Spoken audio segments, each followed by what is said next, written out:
Assalamualaikum warahmatullahi wabarakatuh. Jumpa lagi di channel Puspa Garden. Video kali ini kami akan membahas tentang salah satu tanaman hias anthurium, yaitu Anthurium oxycarpum, atau di Indonesia itu biasa orang kita itu menyebutnya dengan Anthurium levis ya sobat ya.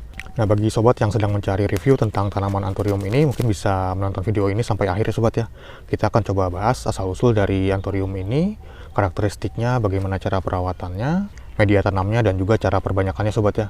Langsung saja kita coba bahas sobat ya. Kita lihat dulu untuk karakteristik dari tanamannya ini. Jadi si Anthurium oxycarpum ini termasuk Anthurium birdnest ya sobat ya, atau sarang burung, karena bentuknya itu seperti sarang burung dia ini. Seperti ini, dan dia ini mempunyai daun yang berwarna hijau gelap seperti ini. Ini serat-serat bagian atasnya sobat ya. Dia seperti ada jahitan-jahitan di pinggirannya ini. Seperti motif jahitannya sobat ya, makanya mungkin disebut Anthurium levis karena seperti jahitan di celana levis ya sobat ya. Ini untuk karakteristik dari daun bagian atasnya, warnanya hijau tua dan tulang daunnya juga berwarna hijau tua ya sobat ya, seperti ini. Kemudian bagian bawahnya itu seperti ini, bagian bawah daunnya nih. Untuk bagian bawah daunnya itu warnanya lebih muda ya sobat ya, jika dibandingkan dengan bagian atasnya. Dan tulang daunnya juga warnanya sama, warna hijau muda seperti ini. Untuk tangkai daunnya itu dia tidak terlalu panjang ya sobat ya, dia tidak terlalu panjang dan juga tidak terlalu pendek seperti ini nih. Jadi bisa dibilang lumayan sedang ya sobat ya, seperti ini. Untuk tangkai daunnya juga dia berwarna hijau ya sobat ya, seperti ini nih. Ini tangkai daunnya. Jadi ini daun yang besarnya seperti ini. Ini karakteristiknya seperti ini sobat ya, yang besarnya itu. Jadi dia ada kerutan-kerutannya. Kemudian yang kecilnya itu seperti ini nih dia nih. Ini yang lebih kecilnya, mungkin yang remajanya ini. Untuk karakteristiknya itu sama ya sobat ya nih. Dan untuk yang lebih kecilnya lagi ini nih. Jadi seperti ini yang lebih kecilnya lagi. Ini karakteristiknya sobat ya, sama tuh untuk dari serat-serat daunnya. Kemudian untuk daunnya itu bisa dibilang tidak terlalu tebal ya sobat ya, dan juga tidak terlalu tipis. Tapi untuk kelihatannya aja ini tebal ya sobat ya, karena kerutan-kerutannya itu jadi terlihat seolah-olah tebal, padahal tidak terlalu tebal dia. Sebenarnya masih tebal jemani sobat ya. Ada juga yang menyebutnya ini adalah Anthurium jemani levis ya sobat ya. Jadi Anthurium levis ini berasal dari luar ya sobat ya, dari Amerika Tengah dan juga Amerika Selatan, seperti di Brazil misalnya.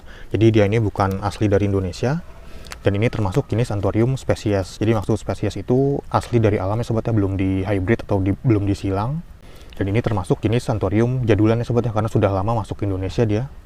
Dan untuk bentuk tongkolnya itu seperti ini sobat ya, ini tongkol atau spadiknya atau bunganya ini seperti ini. Dan ini jika terjadi penyerbukan dia bisa jadi biji sobat ya, dan nanti bijinya itu bisa kita tanam. Selanjutnya untuk cara perawatan dari Anthurium oxycarpum ini, dia itu sama seperti Anthurium pada umumnya sobat ya. Jadi diletakkan di tempat yang teduh, jangan terkena sinar matahari langsung. Jadi bisa sobat letakkan di bawah naungan paranet, atau di bawah pohon yang agak teduh mungkin, atau bisa juga di teras-teras rumah, yang penting tidak terkena sinar matahari langsung.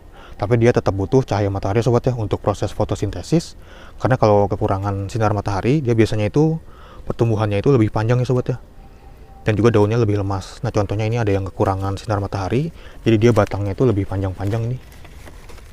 Ini batangnya lumayan panjang ya sobat ini. Dan juga daunnya juga lebih memanjang dia ini. Dan agak lemas sobat ya, agak tipis juga karena kurang sinar matahari. Jadi dia harus tetap membutuhkan cahaya matahari. Kemudian untuk media tanamnya, sobat bisa menggunakan campuran dari media tanam sekam bakar, sekam mentah, pakis, serta ditambah dengan pupuk kandang atau kompos. Untuk pakisnya itu lebih banyak lebih bagus ya sobat ya, kalau menurut saya itu. Ini bahkan ada yang media tanamnya full pakis ini. Ini cacahan pakis ya sobat ya, seperti ini nih. Kemudian untuk penyiraman dengan media tanam yang sudah disebutkan tadi, untuk penyiramannya itu bisa sekitar seminggu 2 kali ya sobat ya, jika tidak ada hujan itu. Tapi jika hujan jangan disiram ya sobat ya. Untuk lebih amannya lagi, bisa sobat pastikan dulu media tanamnya. Jika sudah kering, bisa sobat lakukan penyiraman. Jika masih basah, jangan disiram terlebih dahulu, karena takutnya busuk ya sobat ya. Jadi untuk perawatan Anthurium oxycarpum ini bisa dibilang gampang-gampang susah sobat ya. Karena sepengalaman saya untuk Anthurium oxycarpum ini, bonggolnya itu lebih mudah busuk ya sobat ya. Jadi harus hati-hati sekali untuk menjaga supaya tidak terlalu basah media tanamnya. Selanjutnya untuk pupuk pemupukan bisa sobat berikan pupuk NPK sobat ya, seperti Osmocote ataupun Growmore misalnya. Jadi untuk pupuk yang ditabur itu bisa menggunakan pupuk Osmocote seperti ini nih. Bisa menggunakan yang seimbang ya sobat ya, yang 13-13-13 atau 14-14-14. Kemudian untuk yang disemprot bisa menggunakan pupuk Growmore yang seimbang juga, misalnya yang 20-20-20, atau sobat juga bisa menggunakan merek lainnya sobat ya. Untuk intervalnya itu kalau pupuk Growmore itu sekitar seminggu sekali, sedangkan untuk pupuk Osmocote ini bisa sekitar 3 bulan sekali tabur ya sobat ya. Kemudian untuk perbanyakan dari Anthurium oxycarpum ini bisa dengan cara vegetatif ataupun generatif ya sobat ya.